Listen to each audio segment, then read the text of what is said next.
Hi friends, happy women's day. Beetroot வச்சு என்ன செய்ய போகிறோன்னு யோசிக்கிறீங்களா? அப்போ ஸ்கிப் பண்ணாமல் கடைசி வரைக்கும் என்னோடய வீடியோவை பாருங்கள். 2 பீட்ரூட்டை தோல் சீவி ஒரு டம்ளர் தண்ணி ஊற்றி அரைச்சிட்டு வந்துட்டேன். இன்னொரு கிளாஸ் தண்ணி ஊற்றி நல்லா ஃபில்டர் பண்ணி இந்த சாரை மட்டும் எடுத்து வச்சுக்கலாம். இன்றைக்கி உமன்ஸ் டே ஸ்பெஷல் இல்லையா? அதனால் கிட்ஸுக்காக ஒரு எனர்ஜி ட்ரிங்க் தான் ரெடி பண்ண போகிறோம். வாங்க பார்க்கலாம். நான் 1 கப்பு லக்ஸ் கிச்சனில் ரெடி பண்ண ராகி ஸ்ப்ரவுட்டட் ராகி மாவு தான் எடுத்திருக்கேன். அதை லேசாக வறுத்துக்கிட்டு ஆறுனதுக்கப்புறம் நம்ம வச்சுருக்கோம் இல்லையா பீட்ரூட் தண்ணி, அதில் இந்த மாவை கட்டி இல்லாமல் கரைச்சிக்கிட்டு ஒரு பிஞ்சு உப்பு போட்டு எப்பவும் போல் அதே வானலில் நம்ம கஞ்சி காய்ச்சுவோம் இல்லையா கூழுக்கு, அந்த மாதிரி நீங்கள் காய்ச்சிட்டு கைவிடாமல் கலந்துகிட்டே இருந்தீங்களா நல்லா கட்டியாகிடும். பாருங்கள், இந்த கலரை பார்க்கும் போதே எவ்வளோ இது வந்து நேச்சுரலுங்க, முழுக்க முழுக்க நேச்சுரல் கலர். இந்த மாதிரி கொதி வரும் போது அடுப்பு ஆஃப் பண்ணிவிடுங்க. இதுக்கு நான் இதுக்கு கூட என்னென்னலாம் சேர்க்கலாம் அப்படின்னா, நட்ஸ் எல்லாம் நான் ஒரு அரை மணி நேரத்துக்கு முன்னாடி ஊற வச்சுருக்கேன். என்னென்ன நட்ஸ் அப்படின்னா பாதாம், முந்திரி, பிஸ்தா, பேரிச்சம்பழம் ஊற வச்சுருக்கேன். அப்படி இல்லை அப்படின்னா நீங்கள் சர்க்கரை கூட யூஸ் பண்ணிக்கலாம்.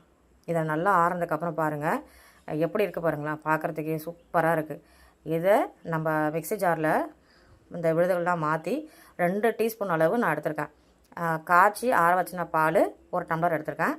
அது கூடவே நம்ம இந்த பீட்ரூட்டை நம்ம கஞ்சி காய்ச்சணும் இல்லையா, அதையும் 2 டீஸ்பூன் நான் கரண்டி எடுத்திருக்கேன். 4 பேர் குடிக்கிறதுக்காக எடுத்திருக்கேன். பாருங்கள், அரைச்சிட்டு வந்துட்டேன். சூப்பராக இருக்கும். இதை நீங்கள் ஃபில்டர் பண்ணவே தேவையில்லை, அப்படியே குடிக்கலாம். நம்ம எப்பவும் போல் சப்ஜா விதை ஒரு 10 நிமிஷம் முன்னாடி ஊற வச்சுருக்கேன்.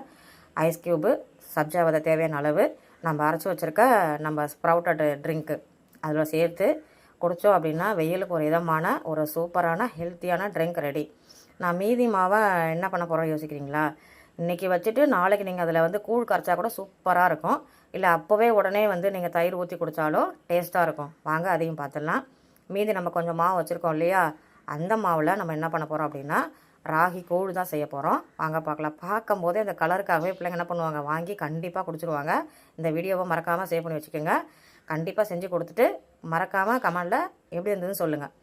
மீதி மாவை நான் தண்ணி ஊற்றி நல்லா கரைச்சிக்கிட்டேன். தேவையான அளவு உப்பு, மோர் கலந்து கொஞ்சமாக வெங்காயம் தூவி கொடுத்தா என்னோடய ஸ்டைலில் ராகி கூழ் ரெடி. சூப்பராக இருக்குங்க. மறக்காமல் பார்க்குறவங்க நம்ம சேனலை சப்ஸ்கிரைப் பண்ண மறந்துடாதீங்க.